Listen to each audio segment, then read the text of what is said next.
We live in a universe that is alive with stars. Our own galaxy, the Milky Way, has 400 billion stars or suns. There are at least 100 billion solar systems just in the Milky Way. And there are billions of galaxies like ours. The Earth is like a tiny grain of sand on a huge celestial beach, and this isn't the only beach. Why would there only be life on Earth? MC Castepol presents. Hola amigos, soy Sixto Paz. Hi my friends, I'm Sixto Paz Wells. I was born December 12, 1955 in Lima, Peru. My father used to research UFOs before I was born, so I was raised in an environment where the subject was common. In fact, my father used to teach my brothers and me, when we were boys, to think that it would be impossible that there would be life only on Earth. He said it would be very strange indeed if there were no life beyond this planet. My father, with some friends from the Air Force, created an institute for the study of UFOs. In 1973, he was invited to speak to a yoga group, and I went along with him. I was 17 years old then. While I was there, I met a group of people who were very much into spiritual subjects, although not in a religious way. I liked so much what they had to say that I spent some time with them practicing breathing, relaxation, concentration, and the meditation of Hatha Yoga and Mantra Yoga. The following year, 1974, a report in the most serious and conservative newspaper in Lima, El Diario El Comercio, said it had been discovered that outer space was not a place of deathly silence as believed, and that noises coming from the universe were a cacophonous riot of sounds, some of which might be other civilizations trying to communicate with us across the universe. This interesting report made my father invite Dr. Victor Yáñez from the police hospital in Lima, who held a high degree in masonry and was a member of the Theosophic Society, to lecture on telepathy, or transmission of thoughts across long distances. The doctor said that if people of other worlds were trying to communicate with us, they might not just come in spaceships. They might try to communicate through our thoughts, or astrally, through our dreams. This idea seized my imagination with such force, and when I got home and told my mother and sister what I had heard, we decided to try it out, to play a game where we would try to clear our minds and receive a message from beyond. We sat down at a table with paper and pen and agreed to write down any thoughts that seemed not to be our own, but coming from somewhere else. By doing so, we hoped to detect a possible message. We started to practice some meditation, and about 15 minutes later I felt an irresistible urge to write something down, and an anxiety that forced my eyes open. I was not in any trance state whatsoever. I was fully conscious. I started writing very quickly. I felt like someone was speaking in my ears, saying, "Living room, good place to communicate. My name is Oxalc. I am from Marlem, one of Jupiter's moons. You call it Ganymede. We will communicate with you and soon you will see us." I thought this wasn't real, of course. It had to be a product of my imagination. But then my mother and my sister told me that they had received the same message, but they chose not to write it down. I had written it down as I was mentally receiving it. This is called psychography, or automatic writing. Next day, with some friends, we repeated the experiment. This time, though, we asked for a signal. In the course of the experiment, we received instructions to go on February 7, 1974, to Chilca Desert, south of Lima. We arrived the day before to become acquainted with the environment. We didn't want to confuse a meteor, satellite, or airplane with the expected sighting. After darkness fell, suddenly there was a strange brightness. Behind the mountain, everything was lit, as if it were daylight. All of us saw a glowing object moving along the mountain crest.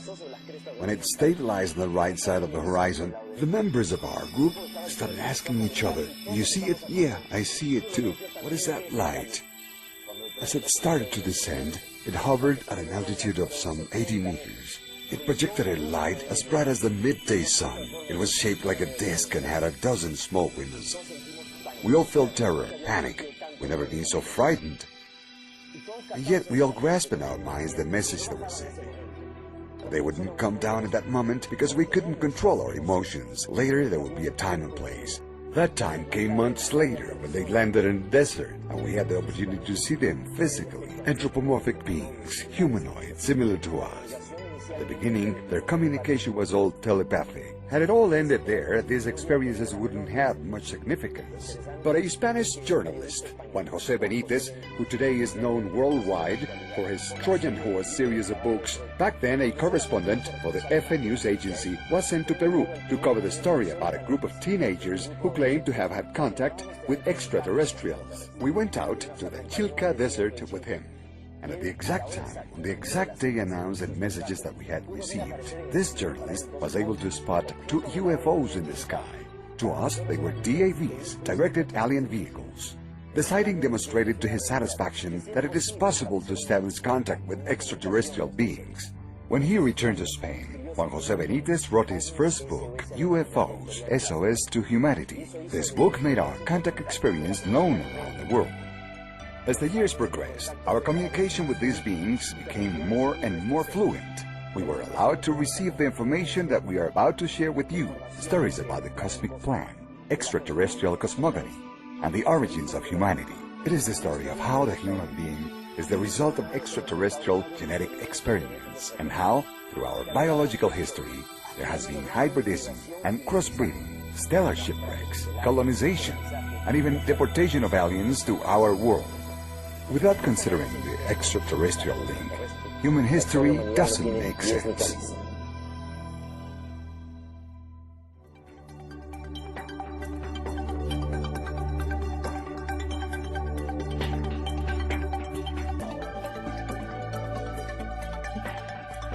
UFOs, our extraterrestrial past, the cosmic plan. In the early 70s, there began to appear in the south of England a series of mysterious patterns imprinted on field grains. These markings were referred to as agroglyphs, or crop circles. They always seemed to appear at harvest time and on grain fields. In the Middle Ages, the same phenomenon in harvest fields was recorded. The patterns appeared, and at the time they were considered to have been made by the devils, by the fairies. They were called fairy circles, and the people were warned that whoever walked inside them ran the risk of disappearing. When these patterns began to show up in the 70s, at first they were simple figures, circles, triangles, and rectangles. When they were just circles, it was first thought it might be a geomagnetic phenomenon, or the result of whirlwinds or small tornadoes.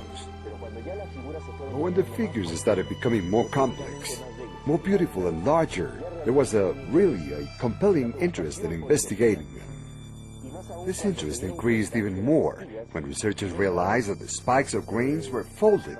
They weren't broken. This was not the mark of a person stepping on them or a violent impact. A subtle force had folded the spikes. There was a strange sort of mutation in the crystals of the grains, suggesting that a magnetic force or some type of energy had made the figures. It appeared to be a message from the heavens to us here on Earth. In 1996, at Oliver's Castle, a video was made of some illuminated spheres that began to flutter over the harvest fields, and in fractions of seconds they made an imprint, these same type of figures. On August 17, 2001, alongside the Shield-Bolton radio telescope, there appeared a set of 2 figures, initially a gigantic 3-dimensional face.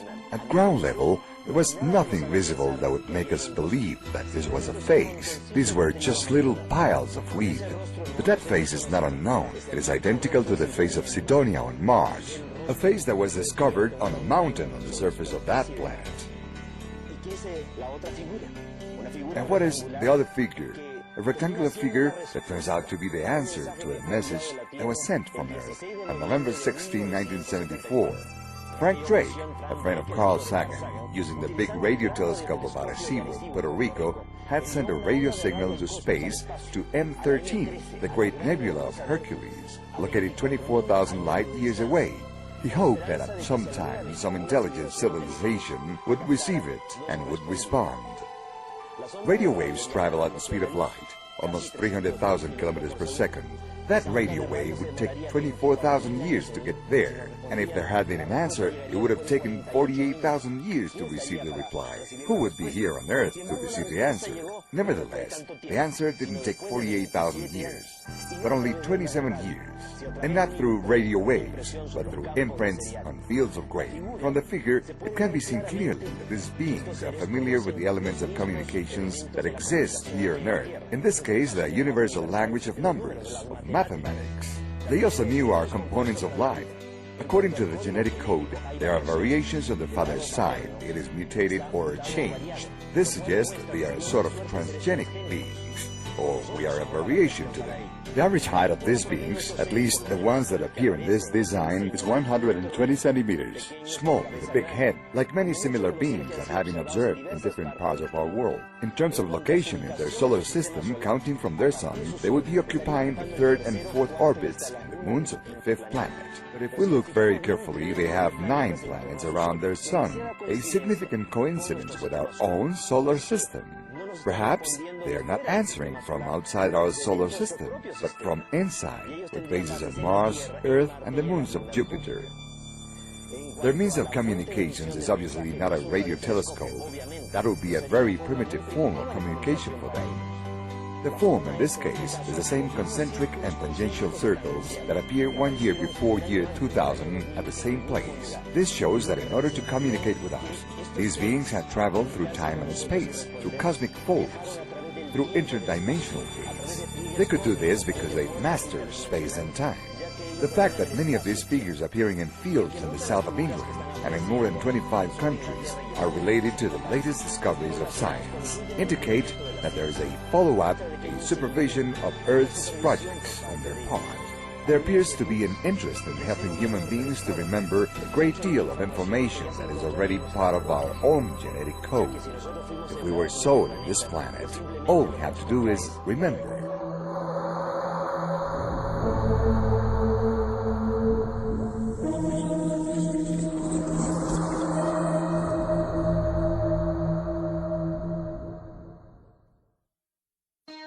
Little by little, scientists have been discovering that there are multiple dimensions, that we are multidimensional beings. We live in a material universe of 7 dimensions, and to act in this material universe, we have 7 bodies.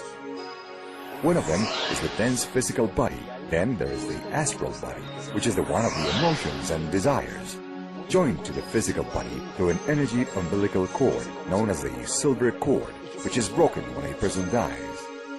The third vehicle is the lower mind, which is the one of the character and personality.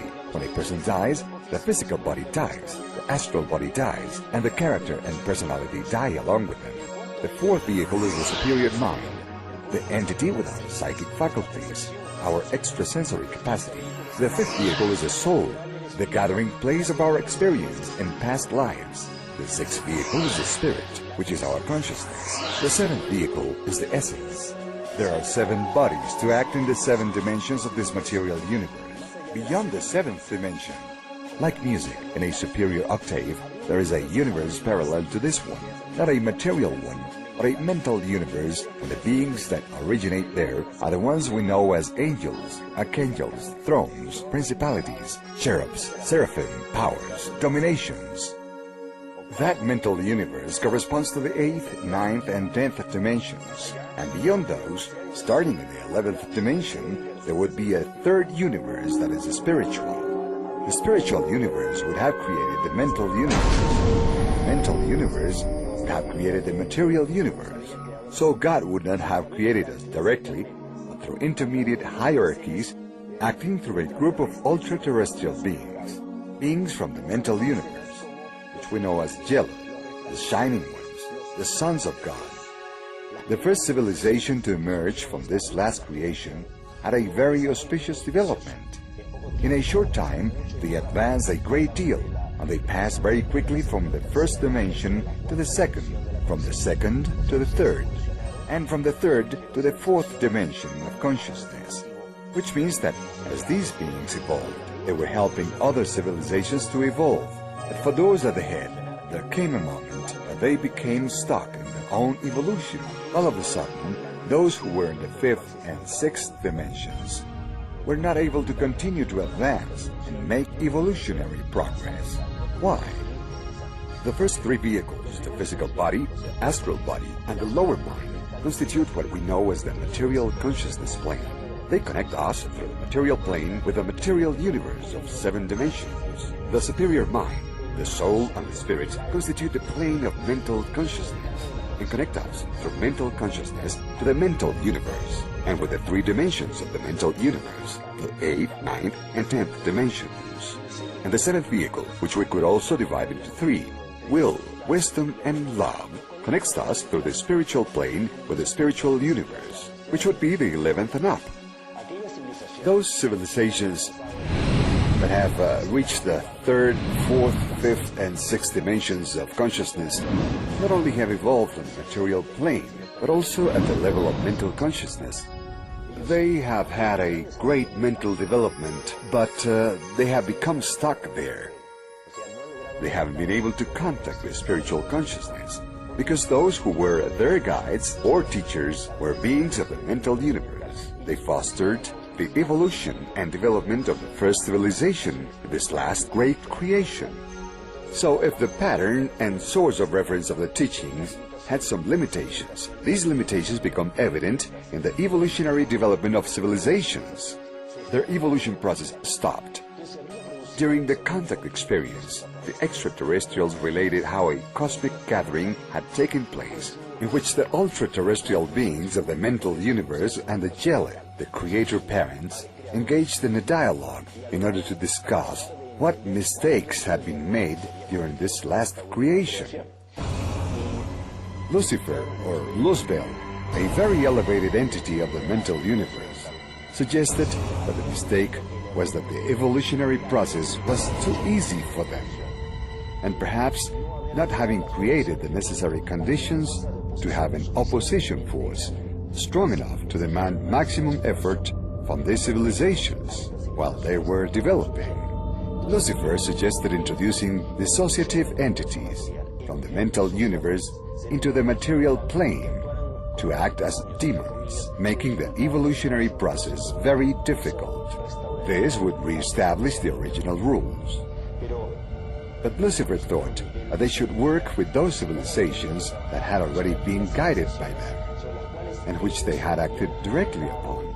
Those civilizations that were already in the 5th and 6th dimensions of consciousness, and were very close to reaching the 7th dimension, and were about to connect with the creator force.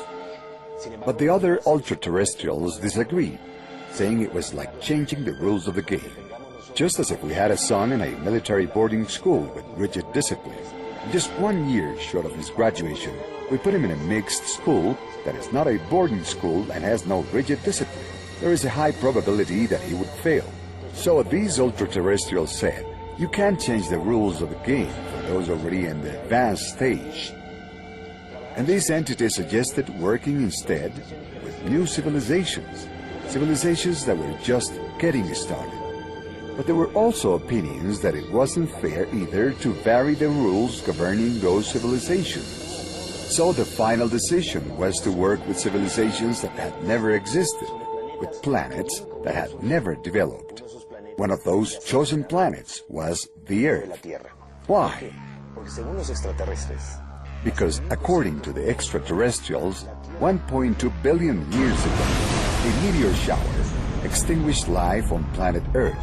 Our world, being a dead planet, a planet with no future, would permit hosting this experiment, along with 7 additional planets. A group of extraterrestrial civilizations received authorization from cosmic hierarchies of beings of other dimensions to travel a long time in space and arrive on Earth before the Earth died, and stop the planet from dying by creating for the Earth a paradoxical alternate time. Let's imagine for an instant that time in the universe is like an ascending spiral, and in one of the curves of the spiral, the Earth died, but the universe continued. So a group of civilizations that is able to travel through space and time, through cosmic folds and multidimensional gates, arrives on Earth and stops the Earth from dying. These emissaries took charge of transforming acid oceans into alkaline oceans.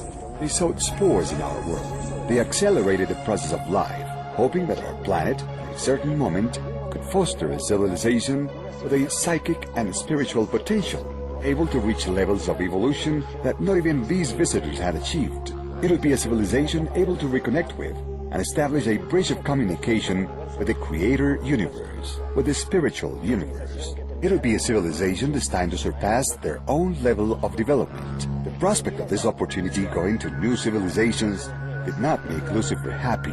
From the very first moment, he tried to boycott and sabotage the project and prevent it from going forward, because it wasn't what he had suggested. We will discover then that the first civilization to be established on our planet was of extraterrestrial origin. Beings of the constellation of the Swans landed on our planet, in a continent in the area corresponding to the present location of Antarctica. This first civilization was also called Antarctica. Later on, other beings arrived in what corresponds to the Mesozoic era, or Secondary era, and they installed themselves in the upper part of Northern Europe, in what became the Hyperborean civilization, the Upper North. These beings coexisted with an unstable and violent environment, dominated by dinosaurs. They performed genetic manipulation as part of their mission, but then, 65 million years ago, without them being able to stop it, a meteor shower took place. That was a terrible disaster. A cosmic catastrophe was caused by an asteroid of nearly 10 kilometers in diameter, which hit our planet, leaving a crater of 250 kilometers in diameter on the coast of Merida in the Yucatan Gulf. The impact produced an expansive wave so violent that it wiped out a large proportion of the dinosaurs. Had not this happened, these creatures would have evolved into an intelligent form of life, and today they would be the ones to rule our planet with their intelligence. Our planet was so profoundly affected by the meteoric impact that we could almost say life was extinguished on our world. That's why the Earth was the first planet of the 8 selected for dismissal. 8 planets had been chosen, 2 per galaxy, from a group of galaxies that rotated around M31, a great nebula of Andromeda, located 2 million light-years from us. So there were 2 planets from each of 4 galaxies in that group. After planet Earth was dismissed, they concentrated on the remaining 7 planets. But with time, 3 of those planets were totally destroyed. Not even dust remained for them. The original 8, the cosmic directors, ended up now with 4. A very worrying fact. Having the project fail on the other 4 planets, they decided to give a new opportunity to planet Earth. These beings who always travel through space and time for them not being the same as it is for us, came to our world and found out that 80,000 years ago, the Lemurian race, the black race originating from Earth, had evolved to such an extent that they had awakened all their potential, including their extrasensory perception. These human beings were capable of discovering that we were living in an alternate time, different from the real time of the universe, and that time could be crossed. Part of this development resulted from the consumption of hallucinogenic plants, something that the extraterrestrials frowned on. When the extraterrestrials that had dedicated attention to the development of the other 4 planets found out that humanity on Earth was evolving and advancing, but had done it through a process that they considered unworthy, they decided to come here, some 30,000 to 35,000 years ago, and induce a terrible regression in the form of a collective forgetting or global amnesia on the part of humanity. This is mentioned in the Bible in Genesis chapter 11, when it refers to the Tower of Babel. There was an era in history when human beings used to speak the same language. What this means is that we had developed telepathy, extrasensory perception, and we had even been able to construct a ladder to the sky, meaning a connection with the superior, with other realities. And the Bible says that the Elohim were afraid that to the human being nothing would be possible. So they decided to intervene, to make us forget. That is how 30 to 35,000 years ago, a terrible devolution of the human being was induced in the form of a generalized amnesia, which served to enable the visitors to reassert their own supervision and their control. 25,000 years ago, the beings of two big civilizations, Orion and Pleiades, were sent by the galactic counselors to intervene on our planet as guardians and sentinels. Some of them were beings from Orion, and others were beings of the Pleiades.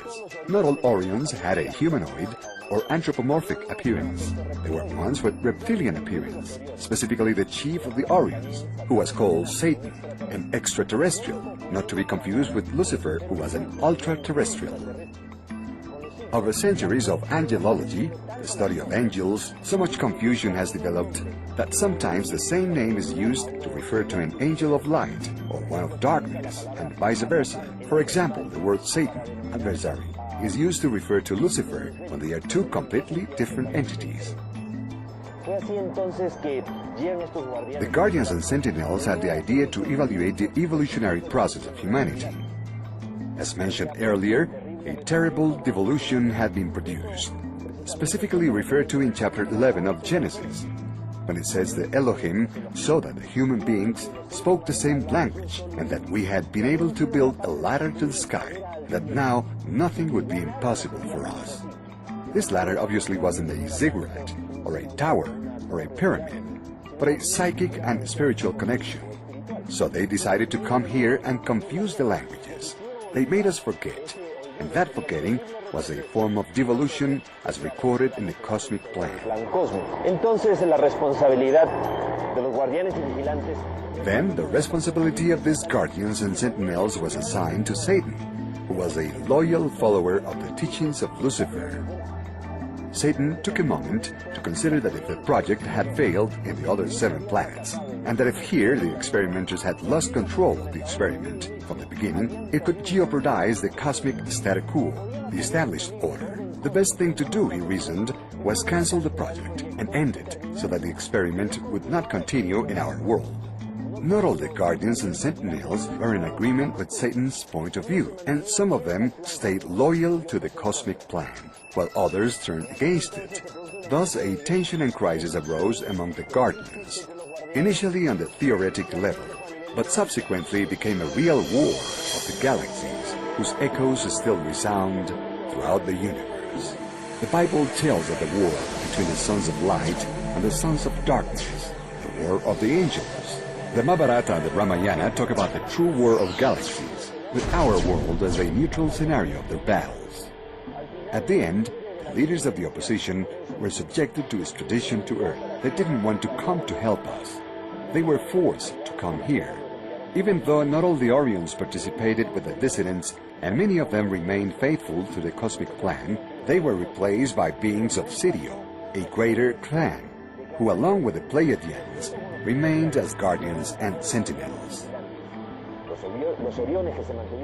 Those Orions who remained loyal were sent to the moons of Jupiter, and they remained there in mining colonies observing our planet, with hopes that someday they could act as planetary instructors and compensate for the damage that their fellows had caused us, or vindicate themselves as a civilization.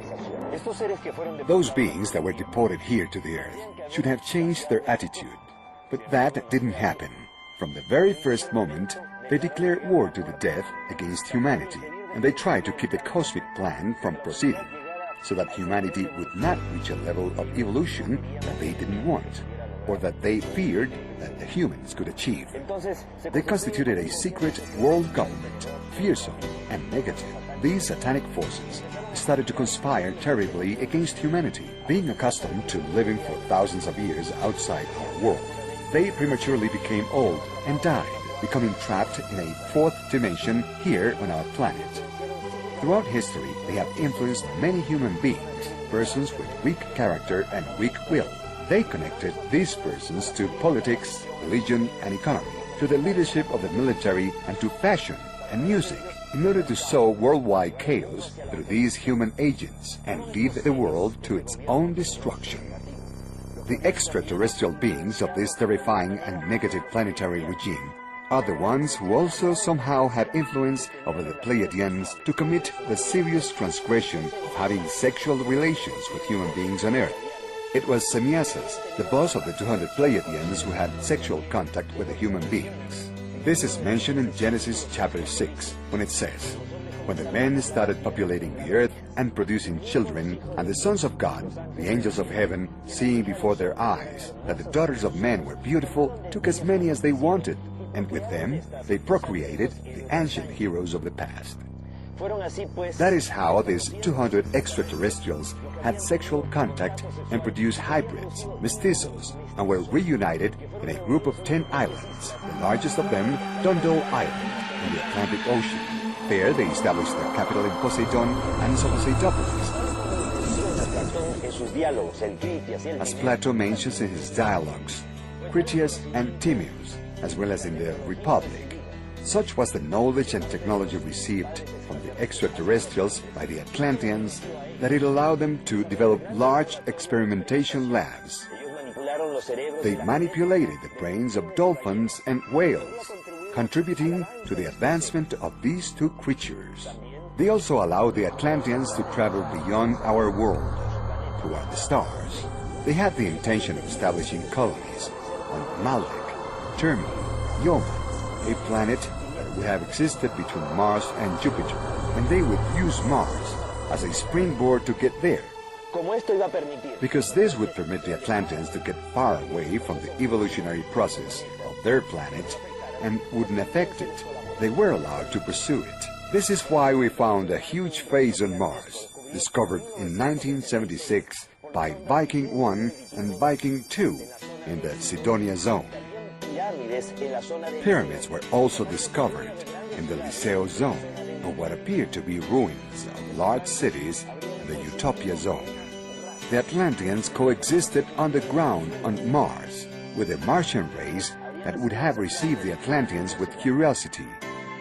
The technology these Martians received and the great advancement developed by the Atlanteans led to the gradual decimation of the Martian civilization. It also attracted an asteroid of erratic orbit called in those times Marduk. It would have crashed against Terma, Yoma, or Maldek, and the resulting meteor shower would have rained destruction on the colonies of Mars. That same meteoric shower would have reached the Earth, first making impact on the Moon. The Earth trapped two big fragments that remained for a time as additional moons, meaning that at a certain moment of planetary history we had 3 moons. Those additional moons would subsequently have been absorbed by the Earth. One of them crashed in the Pacific Ocean, leaving as an imprint the Philippines Basin of 11 kilometers in depth.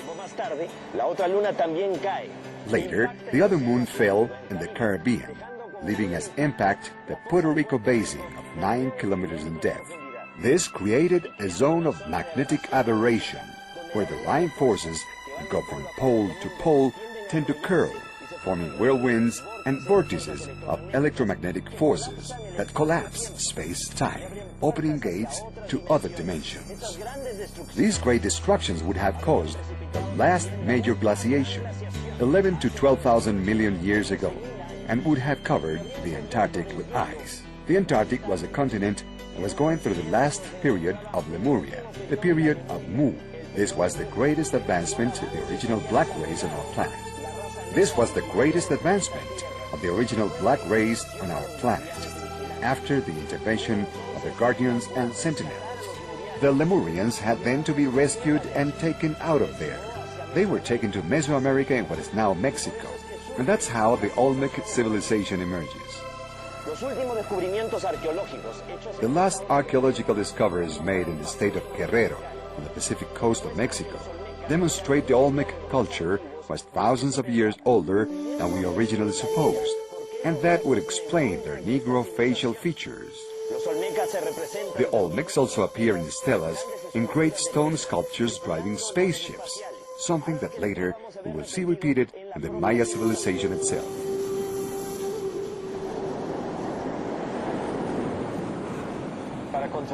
To counteract the nefarious effect of all these negative influences, 32 beings from 32 different civilizations were sent to Earth and landed in the desert of Gobi in Mongolia and founded the mythical Shambhala, the capital of the Dagartha kingdom of the extraterrestrial world. A web of tunnels and galleries was established, where large deposits and files of knowledge of the lost history of humanity reposed, in hopes that someday men of goodwill could have access to such knowledge. We could all awaken our consciousness and remember the mission that has been assigned to us in the cosmic plan. Learn to love and teach others to love. Love in its supreme exaltation, in its essence. After the disaster that supposedly destroyed Atlantis in the last period of Lemuria, the extraterrestrials, the guardians and sentinels, decided to accelerate the process of humanity, and that's how they concentrated their efforts in Mesopotamia, where the Sumeria project emerged. Sumer, or Sumeria, translates the country of spaceships, and it is there where the first pyramids, the ziggurats, are constructed. They were not astronomical observation towers or temples. They were towers of ascent and descent for spaceships, just like today we have been able to interpret from the clay tablets written in ideographic symbols and cuneiform that have survived to our days. In the Sumerian era, small city-states emerged where the extraterrestrials decided to work with large collectives of people, giving them instruction and knowledge, but discouraging dependency. The Sumerian civilization achieved a great level of development, and the Sumerians themselves elected the Patesios, the Elsios as representatives of the people to maintain fluent communication with the An, the goddesses of the sky, who would visit from time to time. During each of their visits, a fluid exchange of information and knowledge took place. During each of their visits, a fluid exchange of information and knowledge took place. Back then, the planetary quarantine imposed by the guardians and sentinels was not that rigid, allowing not only Ans, the gods of the sky, to arrive here with good intentions to further the cosmic plan, but also the Anunnaki, the sons of the prince, reptile-looking beings connected to Satan and the satanic forces, who from time to time would act in our world in a very negative fashion, trying to conduce the Sumerians to fight against each other. Great wars were incited, and they encouraged very violent developments of peoples like the Sacarios, who ended up exterminating and destroying the Sumerians. The Sumerian project, working on a wide collective group of people, failed, because finally, at the end, dependencies had been created anyway. They were paying too much attention to the return of the Ans. The extraterrestrials, the guardians and the sentinels, and the planetary instructors decided therefore to work with an elite group of individuals. They chose for this the Egyptian priestess, heirs of the knowledge of Atlantis, survivors of the Atlantia, who came to Egypt with extraterrestrial knowledge because there were extraterrestrial colonies in Egypt. Survivors of Sumeria settled there, so all that sum of knowledge and information was going to emerge as the great nation of Egypt. When still the rest of humanity was in the Neolithic age, the great Egyptian civilization appears. The great achievements of a civilization never occur at the beginning or the end, but at the height and splendor of development. The greatest development, extension and expansion of Egypt was between the 18th, 19th, and 20th dynasty of the new empire. Nevertheless, in that era, there isn't anything similar to the pyramids, which are of the 3rd and 4th dynasty, especially the pyramids of Cheops, Khephren, and Ceridius, the most famous, which date from the 4th dynasty. For these to be from the old empire, the most ancient Egyptian period, is impossible. This demonstrates that there is a connection with these beings from the sky and with the remaining Atlantis. Los sacerdotes egipcios The Egyptian priestess, after receiving this superior knowledge, were supposed to retransmit it to the people, sharing it in a way that was comprehensible, in a way it could be understood. Nevertheless, with time, the priestess, instead of sharing it with others, kept it for themselves, for self-education, and when initiating others, they didn't share all they knew, maybe because they considered that the others weren't worthy, or because they didn't want them to replace them in their work. The knowledge consequently started to become diluted, and it reached a point when knowledge was lost. Egypt fell under the influence of these terrifying dark forces that tried to get humanity to forget. So after failing in working with a wide group of people and also with an elite of individuals, it was decided to work with one individual and to program his or her genetics. By chance, the chosen one was Abraham, psychic since birth. He used to easily have telepathic communication with these beings. And what is more, he was such an intelligent man with such broad judgment that he accepted at that time, when there were 1,000 commonly accepted gods, the idea of one single God, which was a very advanced concept.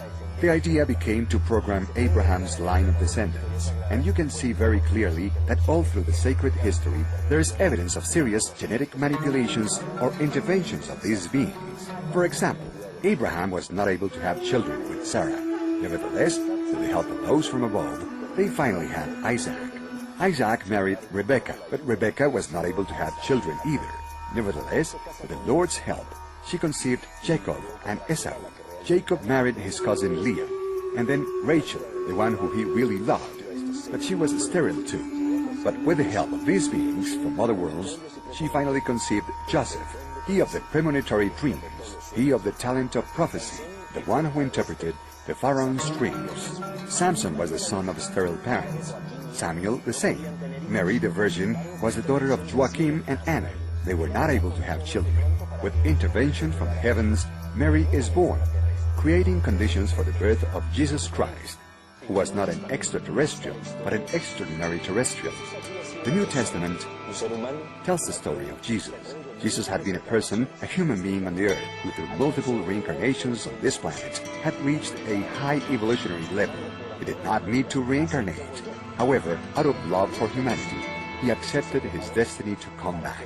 He prepared himself for his 3 years of public life in such a way that a cosmic symbiosis took place in him, a transmigration by which a being from the category of the sons of God, a jealous, a shining one of the creator parents named Michael, fused with him, coexisted with him during those 3 years, keeping him company in the realization of his great mission.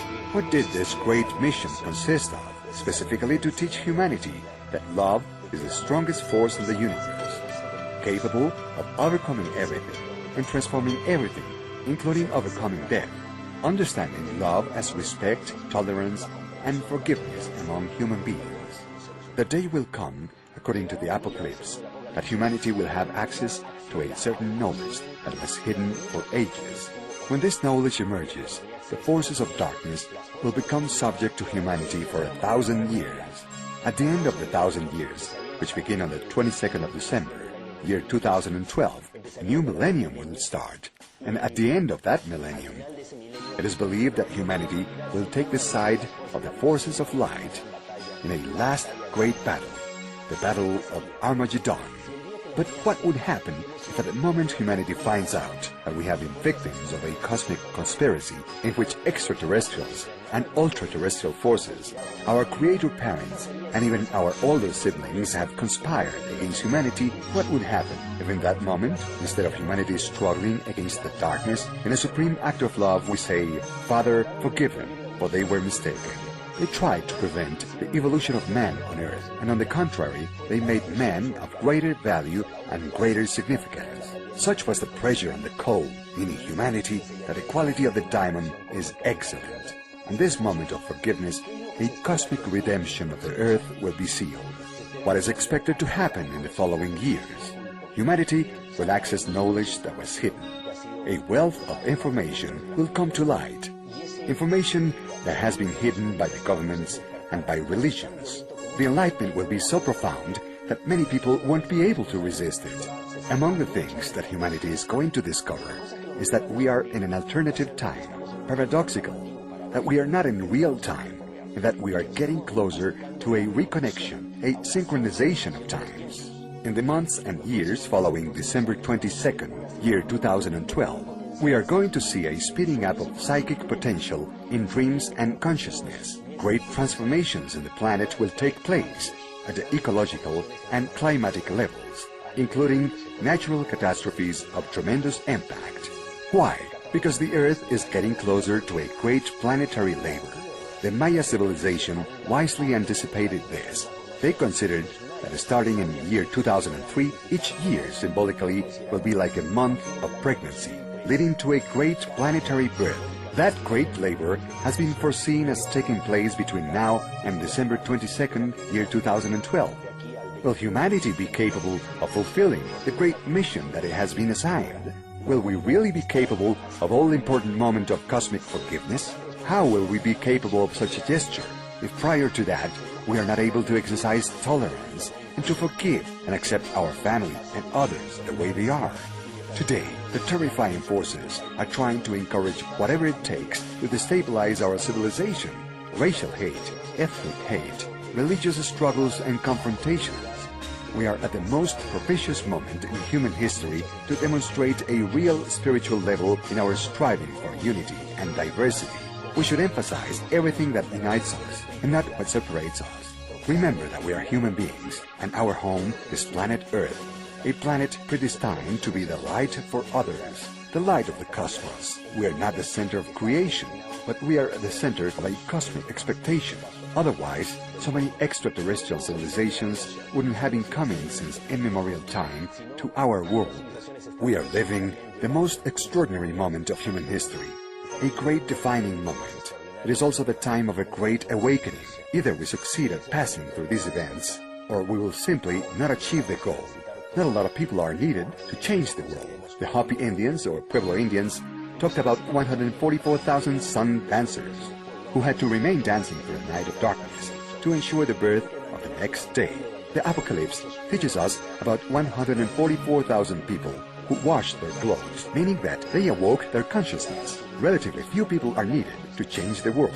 What is needed is that all those people who are evolving and growing give their best and remain constant and committed to their process of change. Let's remember that we live in a universe without limits. The only limit is our own ignorance. Don't believe anything you have heard.